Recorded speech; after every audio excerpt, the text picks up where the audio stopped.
اعوذ باللہ من الشیطان الرجیم بسم اللہ الرحمن الرحیم۔ ناظرین، رمضان شریف کے مہینے میں افطار کے وقت گھر میں ایک ماں اور ایک بیٹی تھی۔ ماں نے بیٹی سے کہا کہ آج گھر پر مہمان آنے والے ہیں، افطاری کی تیاریاں کرنی ہیں، اس لیے تم بھی میری مدد کرو اور کام میں میرا ہاتھ بٹاؤ اور افطاری کی تیاریاں کرو۔ بیٹی نے صاف جواب دیا کہ اماں، اس وقت ٹی وی پر میرا خاص پروگرام آ رہا ہے، میں اس کو دیکھنا چاہتی ہوں، اس سے فارغ ہو کر کچھ کروں گی۔ چونکہ وقت کم تھا اس لیے ماں نے کہا کہ تم ٹی وی کو چھوڑ دو، پہلے کام کرو، مگر بیٹی نے ماں کی بات نہ سنی اور ٹی وی دیکھتی رہی، اور پھر اس خیال سے اوپر کی منزل میں ٹی وی لے کر چلی گئی کہ اگر میں یہاں نیچے بیٹھی رہی تو ماں بار بار مجھے منع کرے گی اور کام کے لیے بلائے گی۔ چنانچہ اوپر کمرے میں اندر جا کر اندر سے کنڈی لگا دی اور پروگرام دیکھنے میں مشغول ہو گئی۔ نیچے ماں بیچاری آوازیں دیتی رہ گئی لیکن اس نے کچھ پرواہ نہ کی۔ ماں نے افطاری کے لیے جو تیاریاں ہو سکتی تھی کر لی۔ اتنے میں مہمان بھی آ گئے اور سب لوگ افطاری کے لیے بیٹھ گئے۔ ماں نے پھر بیٹی کو آواز دی تاکہ وہ بھی آ کر افطاری کر لے، لیکن بیٹی نے کوئی جواب نہیں دیا تو ماں کو فکر ہوئی۔ چنانچہ وہ اوپر گئی اور دروازے پر دستک دی اور اس کو آوازیں دی، لیکن اندر سے کوئی جواب نہیں آیا۔ چنانچہ ماں نے اس کے بھائیوں اور اس کے باپ کو اوپر بلایا۔ انہوں نے آوازیں دی اور دستک دی، مگر جب اندر سے کوئی جواب نہ آیا تو بالآخر دروازہ توڑا گیا۔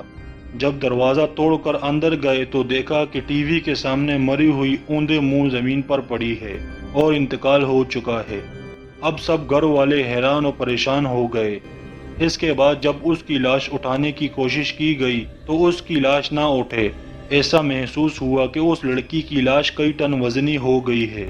اب سب لوگ پریشان ہو گئے کہ اس کی لاش کیوں نہیں اٹھ رہی۔ اسی پریشانی کے عالم میں ایک صاحب نے ٹی وی اٹھایا تو اس کی لاش بھی اٹھ گئی۔ اب صورتحال یہ ہو گئی کہ اگر ٹی وی اٹھائیں تو اس کی لاش ہلکی ہو جائے اور اگر ٹی وی رکھ دیں تو اس کی لاش بھاری ہو جائے۔ اس ٹی وی کو اٹھا کر اس لڑکی کی لاش کو نیچے لایا گیا اور اس کو غسل دیا گیا، کفن دیا گیا۔ جب اس کا جنازہ اٹھانے لگے تو پھر اس کی چارپائی ایسی ہو گئی جیسے کہ کسی نے اس کے اوپر پہاڑ رکھ دیا ہو، لیکن جب ٹی وی کو اٹھایا تو آسانی سے چارپائی بھی اڑ گئی۔ تمام اہل خانہ بہت شرمندہ تھے اور مصیبت میں پڑ گئے۔ بالآخر جب ٹی وی کو جنازے کے آگے آگے چلایا گیا، اس کا جنازہ گھر سے باہر نکلا۔ اب اسی حالت میں ٹی وی کے ساتھ اس لڑکی کا نماز جنازہ پڑھایا گیا، اور پھر جب قبرستان لے جانے لگے تو آگے آگے ٹی وی تھا اور پیچھے جنازہ۔ پھر قبرستان پہنچنے کے بعد جب میت کو قبر میں اتارا اور قبر کو بند کر کے جب لوگ واپس جانے لگے تو لوگوں نے کہا کہ اب ٹی وی واپس لے چلو، لیکن جب ٹی وی اٹھا کر جانے لگے تو اس لڑکی کی لاش قبر سے باہر آ گئی۔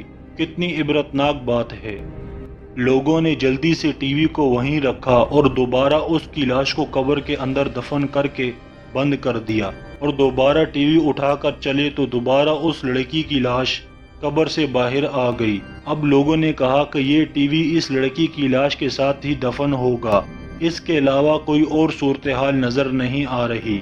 آخر کار اس کی لاش قبر میں تیسری بار رکھی اور ٹی وی کو بھی اس کے سرہانے رکھ دیا، اور اس لڑکی کو ٹی وی کے ساتھ دفن کیا گیا، جس کے لیے اس نے ماں کو ٹھکرایا، جس کے لیے اس نے اپنے روزے کو ٹھکرایا۔ ناظرین، ذرا سوچئے یہ کتنی عبرتناک موت تھی، اور اس لڑکی کا کیا حشر ہوا ہوگا۔ اللہ پاک قرآن پاک میں فرماتے ہیں، اے عقل مندو، عبرت حاصل کرو۔ ہمیں اس واقعے سے عبرت حاصل کرنی چاہیے۔ ہماری دعا ہے کہ اللہ سبحانہ و تعالی ہمیں نیک اعمال کرنے کی توفیق عطا فرمائے، آمین۔ ناظرین، امید کرتے ہیں کہ آپ کو ہماری یہ ویڈیو پسند آئی ہوگی۔ مزید اس طرح کی ویڈیوز دیکھنے کے لیے ہمارے چینل کو سبسکرائب کریں اور اپنا بہت سارا خیال کیجیے گا۔ اللہ حافظ۔